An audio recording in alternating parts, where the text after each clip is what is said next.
Hello, my name's Tom Palmer and I'm a children's author, and this is a short video for the Surrey Fun Palaces project which is going on at the moment. And it's all about sharing skills, and the skills I'd like to try and share with you today are how to write a book. I suppose it starts with how to... I struggled with reading when I was younger, and what got me into reading was my mum getting me to read about football. I loved football, and that's what made me into a reader. And it's the same really with writing. Like, I write books a lot of the time about football because I really love football. I enjoy football, and I probably know quite a bit about it, and that means I'm confident talking about it. So my first tip would be write about what you're passionate about. It doesn't have to be something you love. It could be something you hate. Like, there could be something in the world or a way things are done in the world that you might want to change, and you feel passionately against that, then write about that. So that's number one, write about what you're passionate about. The second thing is, I suppose, research, finding out lots of stuff about the subject you're writing about. For instance, after the war, this is my new book, which is about children who survived the Holocaust. I had to do a lot of research to research this. I went to exhibitions, I read books, I went to Auschwitz and to Theresienstadt and Krakow to find out what had happened during the Holocaust, particularly to Polish children. And I did all that and I also met survivors of those children whose stories I was writing, and I talked to them, and I watched films, and I went through loads of research, and I immersed myself so that I knew lots about what I was writing about, and that also gave me confidence. And that's kind of a common theme. If you're going to write a book, you're going to get to the point where you're thinking, oh, I can't do this. This is something I'm not up to. But if you've got enough confidence pushing you forwards, that helps you get through. Because even writers who are published, like myself and others, get to the point where they think, well, I can't do this. This isn't what's the point in me doing this? And like 2 weeks ago, I was writing a book, and I've just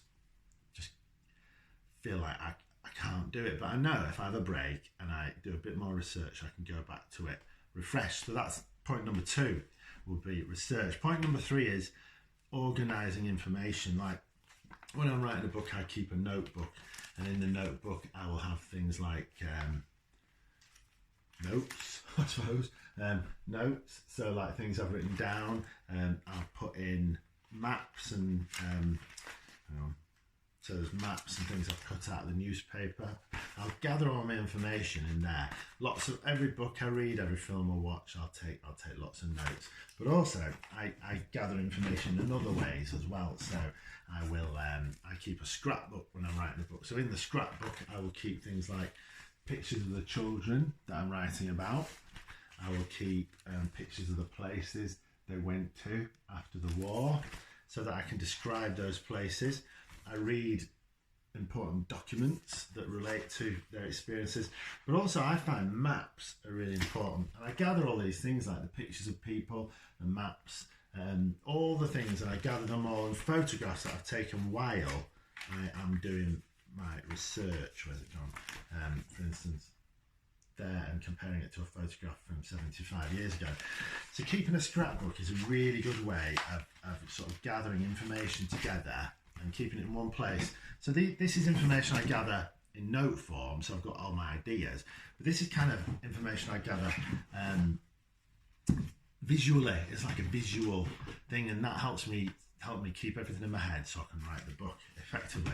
So you've got all your information, you've got all the facts in your head, you've done all your research. The next thing I would say would be planning. Planning, a lot of people don't like planning, but planning is the difference for me between being a published writer and not. This is a plan I did after the war, and it's about twice as long as what I've just shown you. And that is where I keep all the ideas, and I put them on post-it notes because you can move them around. You can put them here, there, and everywhere, and then you can put them in the right order, and then you've got some sort of it might not look like it, but some sort of a coherent idea as to what your book is going to be about. So you've got your research, you've got your love of the subject, and you've got your planning. Then when you've done all that, you've got to write the book. I would say with the first draft, my first drafts are not good.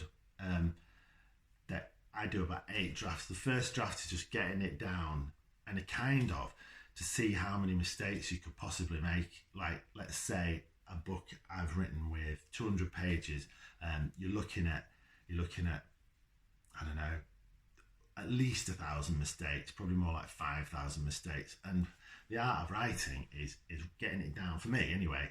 Other people do it differently. Getting it down with all its warts and all, and then going through it and improving it. This, when I wrote the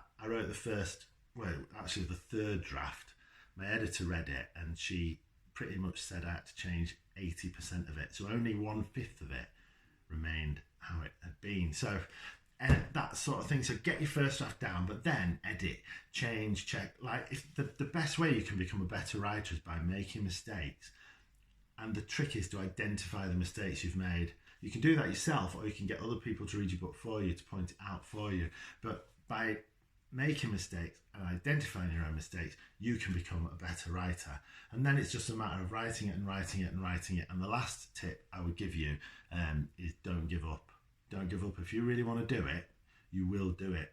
It's only the people who give up. Look, over there, there's loads of books there, right?